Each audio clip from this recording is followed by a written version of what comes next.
Friends, welcome back to my channel Bhavish diaries. నేను ఇవాళ మీకు ఒక స్వీట్ని ఒక హెల్దీ వేలో ఎలా ప్రిపేర్ చేసుకుంటానో నేను చూపించబోతున్నాను. అదేంటంటే రవ్వ లడ్డు అనమాట. బేసిక్గా షుగర్తో ఎక్కువ మంది ఇష్టపడతారు కదా, ఎక్కువ మంది చేసుకుంటారు. బట్ నేను బెల్లంతో చేస్తాను. అండ్ ఇంకొకటి ఇందులో ఏంటంటే పచ్చి కొబ్బరి యాడ్ చేసుకుంటాము. సో దట్ ఆ ఫ్లేవర్ ఇంకా బాగా ఎన్హాన్స్ అయ్యి బాగుంటుందన్నమాట. మీరు ఇది ఒకసారి టేస్ట్ చేసి చూడండి. అంటే కొద్దిమంది షుగర్తోనే రవ్వ లడ్డు అంటే అలా అనుకుంటారు కదా, అలా ఏమి ఉండదు. బెల్లంతో కూడా చాలా చాలా బాగుంటుంది. సో ఈ రెసిపీని ఒకసారి మీరు కూడా ట్రై చేసి చూడండి హెల్దీ వేలో. ఇన్ కేస్ ఎవరైనా ట్రై చేయాలి అని అనుకుంటుంటే ఈ ప్రాపర్ మెజర్మెంట్స్ తోటి ట్రై చేయండి. చాలా బాగా పర్ఫెక్ట్గా వస్తుంది అనమాట రవ్వ లడ్డు అనేది. సో ముందుగా మనం ఈ రవ్వ లడ్డు కోసం కొంచెం ప్యాన్ పెట్టేసుకొని ఒక హెవీ బాటమ్ ప్యాన్ పెట్టుకోండి. దాంట్లో కొంచెం గీ వేసుకొని ఒక 2 to 3 స్పూన్స్ అనమాట యాడ్ చేసుకున్న తర్వాత రవ్వ, నేను ఇక్కడ బొంబాయి రవ్వ 3 కప్స్ తీసుకున్నాను. ఆ 3 కప్స్ రవ్వని కొంచెం ఫస్ట్ ఒక 50% వరకు వేయించుకుంటున్నాను. అంటే బాగా మంచిగా ఇంకా కంప్లీట్గా వేగింది అని కాకుండా ఒక 50% వేగిన తర్వాత పచ్చి కొబ్బరి తురుము అనమాట. అంటే నేను ఇది మిక్సీ చేసుకున్నాను, తురుము పట్టుకోలేదు, మిక్సీ వేసుకున్నాను. ఒక కొబ్బరి చిప్ప తీసుకొని అది వెనక బ్రౌన్ కలర్ పార్ట్ అంతా తీసేసేసి దాన్ని నేను మిక్సీ పట్టుకున్నాను.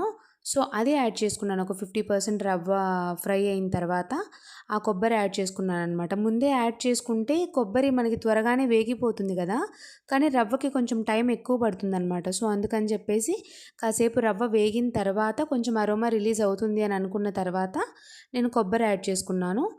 ఇలాగ ఫస్ట్ ఒక 2 to 3 స్పూన్స్ అలా వేసుకున్నాం కదా, తర్వాత మీరు క్వాంటిటీని బట్టి కొంచెం కొబ్బరి యాడ్ చేసుకున్నాం కాబట్టి ఇంకొక 1 స్పూన్ అలా వేసుకొని మంచిగా మనకి ఆ కలర్ లైట్ గోల్డెన్ షేడ్ వస్తుందన్నమాట. సో అలా చూసుకొని ఆ రవ్వ తీసుకొని పక్కకు పెట్టేసుకోండి.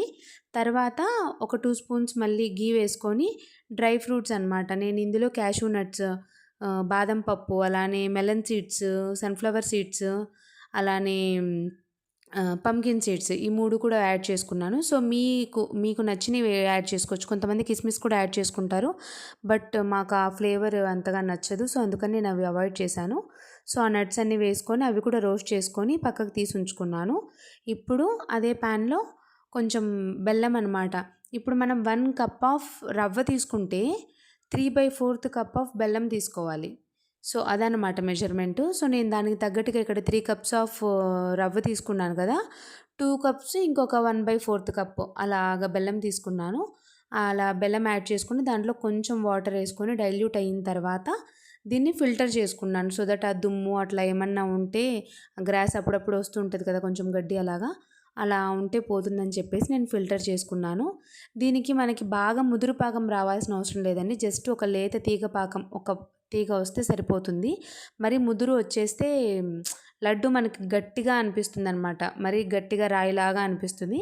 సో అట్లా కాకుండా ఇట్లా లేత ఒక తీగ పాకం వచ్చిన తర్వాత స్టవ్ ఆఫ్ చేసేసుకొని మనం రవ్వ వెంటనే యాడ్ చేసుకోవాలి. ఇలా ఇది పాకం వేడిగా ఉన్నప్పుడే రవ్వ యాడ్ చేసేసుకొని మంచిగా మిక్స్ చేసుకోవాలి.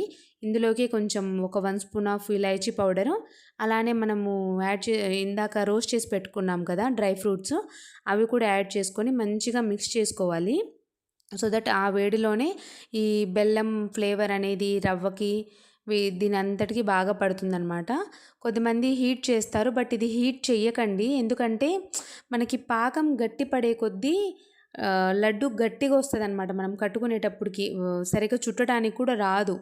సో స్టవ్ ఆఫ్ చేసుకొని కేర్ఫుల్గా కలుపుకోండి. కలిపేసుకొని సైడ్కి పెట్టేసుకొని కొంచెం గోరువెచ్చగా అయిన తర్వాత మనం దీన్ని లడ్డు చుట్టచ్చు. రెసిపీని మనం జస్ట్ 20 మినిట్స్లో చేసేసుకోవచ్చండి. ఓన్లీ టైం మనకేంటంటే రవ్వ వేగడానికే టైం పడుతుంది. నేను ఇక్కడ మీకు మెన్షన్ చేయడం మర్చిపోయాను కదా, నాకు రవ్వ ఒక 11 మినిట్స్ అరౌండ్ పట్టింది. ఫస్ట్ ఒక 5 మినిట్స్ మంచిగా వేపుకున్న తర్వాత మళ్ళీ నేను కోకోనట్ యాడ్ చేసుకున్నాను అనమాట. తర్వాత ఒక 5 to 6 మినిట్స్ వేయించాను. సో మనకి టైం అంతా ఇక్కడ రవ్వ వేయించుకోవడమే అనమాట. మంచిగా రవ్వ వేగేసి పక్కన ఉండి తర్వాత నట్స్ రోస్ట్ చేసి పెట్టుకున్నామంటే బెల్లం ఊరికినే కరిగిపోతుంది, త్వరగా అయిపోతుంది కదా. సో దట్ మనము ఈజీగా చేసేసుకోవచ్చు అనమాట. ఆరడానికి కూడా పెద్దగా టైం పట్టదు. సో మంచిగా హెల్దీ వేలో జాగరి యాడ్ చేసుకొని, ఈ పచ్చి కొబ్బరి కూడా మనకి చాలా మంచిది, అలానే డ్రై ఫ్రూట్స్ మంచిది. సో, చాలా మంచి హెల్తీ ఆప్షన్ అని చెప్తాను నేనైతే. అంటే షుగర్ కాకుండా బెల్లంతో కావాలి అని అనుకునే వాళ్ళకి ప్రాపర్ మెజర్‌మెంట్స్ పక్కా ట్రై చేసి చూడండి. సో, ఇక్కడ నేను పక్కకు పెట్టేసిన తర్వాత కొంచెం గోరువెచ్చగా ఉంది. బాగా మొత్తం కంప్లీట్‌గా చల్లారిపోయేదాకా ఉండకండి. గోరువెచ్చగా వచ్చిన తర్వాత అంటే మనం ఉండ చుట్టగలుగుతాము అన్న వేడికొచ్చిన తర్వాత కొంచెం ఘీ అప్లై చేసుకుంటే మనకు ఆ చేతికి అంటుకోకుండా మంచిగా ఉండ వస్తుందనమాట. సో, అలాగ అన్నీ ఉండలు చేసేసుకొని పెట్టేసుకోవడమే. ఉండ చుట్టేటప్పుడు కూడా కొంచెం గట్టిగా అదుముతూ చేయండి. సో దట్ మనకది రవ్వ కదా! విడిపోకుండా వస్తుందనమాట.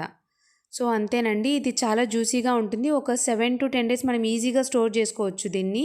రెసిపీ గాని నచ్చితే తప్పకుండా ట్రై చేయండి. అలానే లైక్, షేర్ అండ్ సబ్స్క్రైబ్ చేయండి. Thank you for watching. Bye bye.